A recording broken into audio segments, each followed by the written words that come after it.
Hey, good morning, and welcome to Get Real with Tracy, Carnivore Edition. Hey, I'm so excited. I am 130 days into the carnivore diet, carnivore lifestyle, and I am so excited to tell you I am about to break a major barrier that has been for me, and that is the 300-pound mark. I am, as of today, 300.8. So, really close to breaking that 300-pound, down 45 pounds. I'm so excited. So, this lifestyle really works. I feel really good. It's helped my knees. I had a fall about a year ago this time and really damaged my knees. I could barely walk.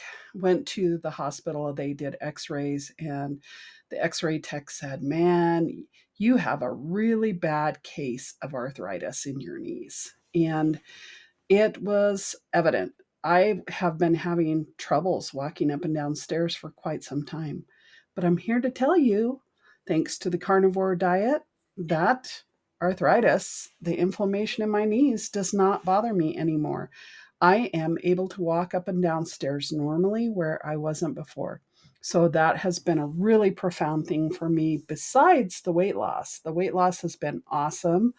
I'm so excited. I will be so happy when I see it tip over the 300-pound mark into the 200-pound marks. So I know it's going to take a process. I probably will be a year into this or more, maybe longer, for me to get down to my goal weight and be fit and healthy again. But I'm feeling really great. I'm noticing a lot of things are not bothering me nearly as much. I do have to watch my dairy and be very careful on the intake of dairy, which is hard for me because I do like my cheese and I do like my cream. So I'm having to really pay close attention to that and make sure that I stay hydrated and I keep up on my electrolytes and my magnesium. Magnesium, especially, you really need that for digestion. And then trying to move. You got to move it, get out and move. That is a hard one for me because I'm a graphic designer. And right now I've been writing a book and I'm editing my internal layouts for my book.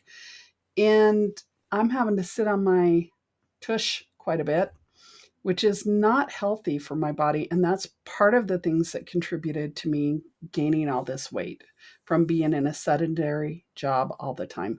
So, Kelly Hogan, who is my coach, has encouraged us to make sure get up and move. After you eat a meal, even if it's a 10-minute walk, just get up and move. Just get up and walk. So just try and get movement any way that you can into your daily routine. And so I'm trying to do that. However, today I'm struggling with, I have some lipomas on my ankles, which lipoma is a fatty deposit. I sprained my ankles really bad. I used to be very athletic and I've sprained them so many times. And on my right ankle, the lipoma has actually kind of grown behind my ankle bone and is now trying to kind of wedge its way under my Achilles tendon. And let me tell you, it's painful. It really hurts on my heel. It feels like I'm stepping on a nail every time I take a step. And so I've been working on trying to reduce that and take my anti inflammatory for that to try and help it along. And I have got some essential oils that help to reduce the lipomas. Don't ask me what the formula is on it because my daughter bought it for me. I don't know what kind of oils it is that they use, but supposedly it's supposed to help. So, you get to that point where you're desperate and you try everything. And that's what I've kind of been doing on that. So I haven't been able to walk as much because of the pain of that, but I'm still trying to move. I can still do some sedentary exercises. I can still use my elastic bands and put them on the leg of my dining table and do stretches and some strengthening of my lower legs and body. So I try and do that. So I just want to encourage you to consider doing that and trying to move. Just get in the habit of doing a walk after you eat a meal. No matter how long it is, just get out and move. And each time, next time, try and go a little bit further and try and go a little bit further. That's going to help you a lot in your weight loss. So we're coming up on holiday season. I saw a post where somebody said, now it's candy season. We have a candy holiday. Then we have a food fest holiday where we just eat everything we can in one day. And then we have cookies and goodies and another food feast with the Christmas holiday coming. And then we have an alcohol feast on New Year's. I thought that was rather appropriate way to describe our feasting festivals that we have. And this season, this we're entering into a season where it's going to be really easy for us to want to binge and to want to overeat and to eat things we know we shouldn't be eating. So I wanted to talk to you today about some ways that you can beat the binge. And of course, I got this from my coach, Kelly Hogan. She is awesome and she gave me permission to share. So I'm sharing that with you. So, first of all, beating the binge starts with ditching the diet mindset. So, studies show that overly restrictive eating methods may trigger episodes of binge and emotional eating. Instead of following diets that focus significantly on slashing calorie intake to lose weight quickly, focus on making healthy changes and choosing foods that are natural, nourishing, satiating, and that you digest well. And digesting well is an important thing because with dairy, that's one of the kickers for me, is I don't tend to digest it quite as well. So get rid of all your trigger foods. So whatever it is you have in your house, in your environment that triggers you, get rid of those, and set yourself up for success. So you need to have a positive mindset and a positive self-talk. And let me tell you, that self-talk is really, really important. Like I've already been thinking about what am I going to do for Thanksgiving because I want to have pie. I want to have, boy, not taking the sweet potatoes and the Brussels sprouts and butternut squash casserole that I make all the time that I love. I'm going to miss those things in my mind, but am I going to miss what they do to me? And I feel at this point where I'm at, my goal is to get all this weight off. So for me to go ahead and give myself a cheat day, so to say, and go ahead and eat those things, I learned a valuable lesson about cheating. And boy, I paid dearly for it because it caused me to have such tremendous constipation. I even had to go to the doctor. And the doctor just sent me home and said, "Nope, you're just going to have to drink magnesium citrate and wait for it to all pass." And let me tell you, it was not a fun episode. So I have that in my mind. I remember. So I'm asking myself this time, is it really going to be worth it? There may become a point later on after I've reached my goal that I may decide to add some vegetables in. But at this point, I need to stay focused on my goal. And my goal is to get down to a normal, healthy weight for me. So find out, ask yourself, what is your goal? What do you want out of this carnivore lifestyle? Are you doing it to get healthy? Are you just doing it to do it? Find out what is your why. That is so important. One of the things I teach in author class, and that's one of the things you have to know is what is your why? Why are you writing a book? What is your story? Remind yourself of what your story is. Like for me, I was in a very emotional, abusive relationship, and I was I started listening to negative self-talk all the time that I kept hearing over and over again. And I started adapting that negative self-talk. And that really sent me down a bad path. It sent me down where I started emotionally eating and punishing myself because I was told I was a certain way. And so I was like, well, why not do what everybody says I am? Instead of saying, no, I am worth keeping my health healthy. I am worth being here for my kids. I am worth eating the things I choose to eat because I want to feel good. So, really sit down, take some time, and write out all the things. Write out what's your why? Why are you doing the carnivore lifestyle? What's your goal? And write down things, positive things to go along with that affirm you to stay in your goal and to stay in that mindset of positivity. Don't let the negative Nelly things come in and bombard you and say, oh, you're going to fail anyways. You might as well eat it. It's only one time. What's it going to hurt? All those negative things like, really? You're not going to eat any vegetables? What's wrong with you? This is Thanksgiving. You should be free to eat. Why are you on such a restrictive diet? And whatever people might throw your way.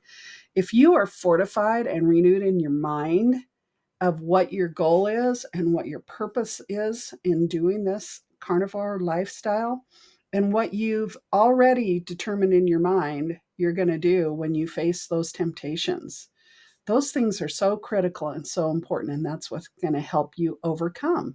So make sure you do that, okay? And then make sure you simply eat and sleep. When we starve ourselves, it's not good. It not only affects us physically, but it also affects us mentally. So our whole body system, including our hormones, will suffer. So when you let your leptin and your ghrelin levels down, when they're thrown off by undereating and bad sleep, it's harder for you to make a quality cognitive decision and feel that when you're really truly hungry or full, um, you have you are able to listen to those things and control your appetite and get to the level of satis- being satisfied when you eat, boosting your metabolism and boosting your energy. So eat mindfully and chew your food thoroughly. Stay hydrated, drink at least half of your body weight in ounces. I go through probably 6 or 7 of these a day. So make sure you do that. And try and get the most avid exercise you can, whether it's just walking, whether it's maybe you're going to the gym, maybe it's riding a bike, maybe it's out raking leaves, maybe it's mowing the lawn, like I need to do today. Make sure you get out and do that. And then stay busy as well. When you are bored and you're just sitting there and you don't know what to do and you're kind of thinking, oh, I want something to munch on. Are you really hungry? Ask yourself that. Or are you just because out of boredom, you want something to do with your hands and that? So find something to do. You can watch YouTube videos about carnivore. There's so many recipes out there that will help you. Make sure you do have a repertoire of recipes in your pocket here so you know what you can eat and prepare with things that you like. Like yesterday, I made a ham and bacon soup. And it's so good. In fact, I'm going to have that for lunch here after I'm done doing this video. And it was great. I enjoyed it. I like soups. We've been having some rainy weather, so that's soup weather for me. And I love soups. And I was a little disappointed at first because I was like, what kind of soups am I going to be able to eat? Bone broth all the time. So I made myself some chicken bone broth, and then I actually put strips of chicken in it as well.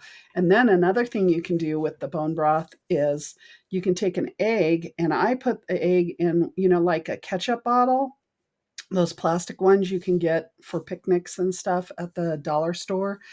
And I cut the tip of it a little bit wider and I put my egg whites in there, and then I can squirt them into my egg white soup so I can make longer strings of eggs, and then I put my yolk in there at last, and it kind of cooks your yolk just enough, and it's delicious. So you can add stuff like that. Make sure you add meats to it. I do use a little bit of onion, and I mean a little bit, but I'll put some chopped onion in there and a little bit of garlic as well to give it some extra flavor besides the salt. And that's really good, and it's really makes me feel satisfied. And another little trick that I learned, and I will also share this recipe below, is taking the chaffle recipe and using it instead to make. I have a silicone mold pan that makes round shapes about this size, like a hamburger patty size. And I made that chaffle mix with cheddar cheese. So chaffle is just like a cup of ground pork rinds, and I grind them fine. So make sure you grind them up really good, because sometimes you'll get some little hard chunks in there, but grind them up fine into a flour, and then add a cup of cheddar, or you can add mozzarella, whatever kind of cheese you want to really put in there, go ahead and put it in there. And I want to mix my cheese up in my with my pork rinds, because I want that really kind of fine deal, so I don't have chunks of cheese in there if it doesn't melt when you bake it. And then you add an egg to that as well, and mix it all up really well, and then put it in your molds and bake it at 350 for about 15-20 minutes. You kind of want to check it depending on how thick your dough is.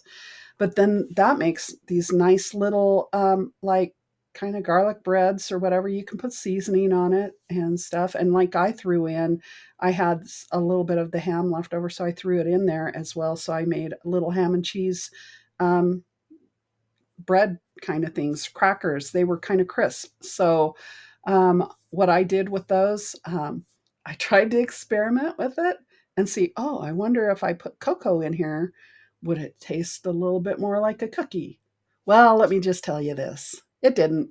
It tasted like chocolate pork rinds.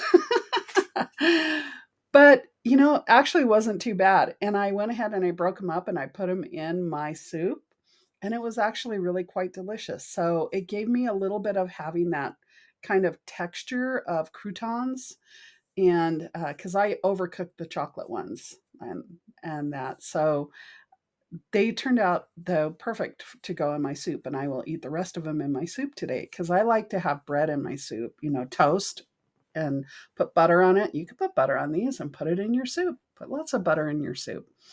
Those are some things that I'm doing to try and keep myself, from missing the things that I love to eat. And I'm going to keep experimenting. I did experiment with the chaffle recipe, and I put pumpkin pie spice in it. Now that works really good. And I did use cheddar cheese, and it really gave it a good flavor. And so I'm going to use that recipe to make a cheesecake crust with the pumpkin spice in it. And then I'm going to make a pumpkin spice cheesecake for Thanksgiving. So then I can have that and with some whipped cream on top. And I'm not going to feel like I can't have something that other people get to have. And I'm going to a very large dinner party. There are going to be probably 20 people there, so tons of food. But you know what? Every year there's either like prime rib there, there's turkey there, there's ham there. So there's lots of meats, deviled eggs. You can have those. So I love deviled eggs, so I'm going to make sure I'll take a tray of those, and then I will do my pumpkin carnivore pumpkin cheesecake and take that. So I'm not going to feel deprived from that. So find things that you're going to be able to substitute in, and make sure you eat, till you feel full. That's always a really good indicator. When you feel full, then don't eat anymore. Just wait. I do intermittent fasting because my body likes it. So I basically don't eat. I'll have a cup of coffee when I get up in the morning. And like this morning, I had an egg yolk in my coffee with, I put like a good solid tablespoon of butter in there. And then I melt the butter just a little bit in the microwave to get it melted. And then I'll put a yolk in there and then about a tablespoon of heavy whipping cream. And I blend that up really good together. And then I pour my coffee in. Love it. It's great. And that really helps me when, like I woke up just a teeny, teeny bit hungry this morning, but I'm not quite ready to eat.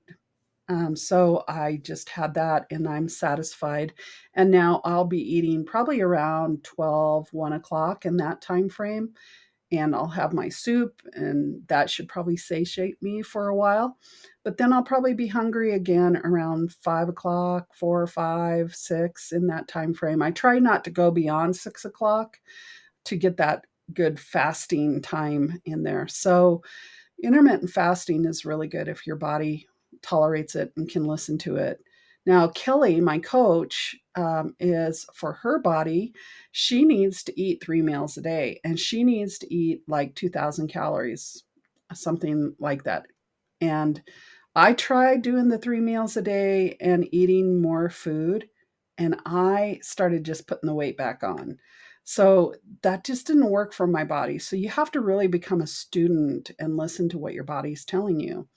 And my body loves the intermittent fasting. I mean, I'm averaging at least 10 to 12 pounds per month that I'm losing. That's great. I pray that I can keep going with that. So I'm listening to my body. And you need to learn to do that as well, because your body's going to talk to you. It's going to tell you what it likes and doesn't like.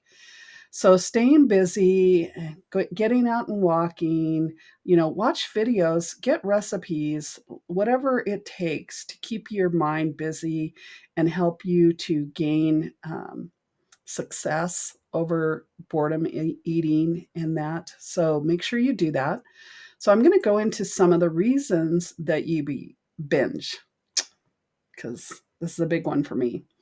Emotionally, emotional eating, that is one thing that I have struggled with. So, here's a little article that I'm going to read to you that Kelly shared with us. It says types of hunger and foods that help. I don't believe that there is just one answer as to what causes people to start emotional slash binge eating. But it seems that a couple of common denominators are having a carb heavy, restricted diet and low self worth at some point in your life. Let me tell you, I've had low self worth, I've had carb heavy diet. That's what I thrived on, and I would binge eat because I would punish myself. So when others are around you, or around me, continuing in the article, when others are around me, I would eat healthy, normal looking meals, but by myself, I would go gorge on junk food until I felt sick. It was a heavy secret to keep, and it was affecting not only my weight and overall health, but also my social life and relationships. So, today I want to share with you the information and steps I took to finally drop binge eating in the hopes that it might help someone else who's struggling with it. So, this is something that you really have to watch for as well. So, this came from at little LIL underscore BIT underscore of underscore fit on Instagram. And that's Katie Kelly who wrote that article. She says, so what you really mean when you talk about these are some of the things that we say, but what it translates into, what you really mean. Okay. So I just want to be skinny means I just want to be seen. I just want to be skinny means I just want to be heard. I just want to be skinny means I just want to be significant. I just want to be skinny means I want to be confident.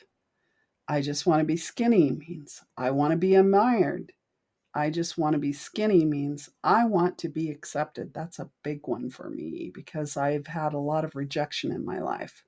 And so I've had kind of an orphan spirit where I feel like I just don't belong. And so that was a big kicker for me to overcome. I just want to be skinny means I want to be respected. I just want to be skinny means I want to be loved. And that's another kicker for me because I was always told, you'd be so beautiful if only you'd lose. My mom would say that to me all the time, and I just hated it because she kept telling me I'm not good enough. My dad left when I was 5 years old. So I felt like it was something that I had done that he couldn't love me enough to stick around. And guess what? I tend to pick men that treat me the same way, that can't stick around and really love me for who I am. And I'm going to be single the rest of my life because I'll tell you what, it's not worth it. I've proven that I pick the wrong men. And so I found the ultimate love for me, and that's Jesus. So unless you can untie his sandals and wear them, I'm probably not going to be interested. So all you guys out there who like to say, "Hey, beautiful, hi there, hi, hi, hi, hi," I know that you're just trying to scam me, and I'm not going to respond. In fact, you'll probably get blocked. But anyway, I just want to be skinny. I just want to be validated. Everyone wants to be validated for who they are. There's nothing more that we want than to be who God made us to be and to have them be accepted for it. Yeah, we have quirks. I mean, I'm this old lady out here telling you guys what I've learned and the things that have helped me. And I mean, what do I know? It's my personal experience and it's what it's worked in my life and what God is showing me and revealing to me. So, just really evaluate yourself. What does, nothing tastes as good as skinny feels. So just remember that. Nothing tastes as good as skinny feels. When you're coming up in this holiday season and you're so tempted to get that piece of pumpkin pie, because that's like my favorite, and I know that's going to be a temptation. I have to remind myself, nothing tastes as good as my body wants to feel. So I have to remember that and tell myself that and give myself permission to tell myself that because it's okay to do that. It's okay to tell yourself that.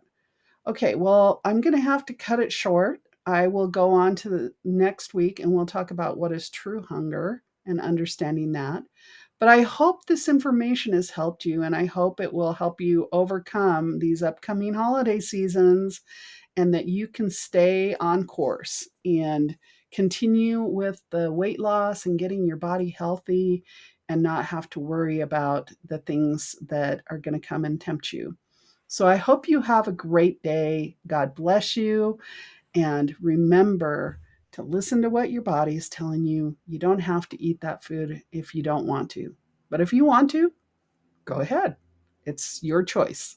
So God bless you. Have a great day. And thank you for watching Get Real with Tracy, Carnivore Edition. Tune in next week for another great session on what is truly hunger. That'll be a good one. Okay. Have a great day. Bye.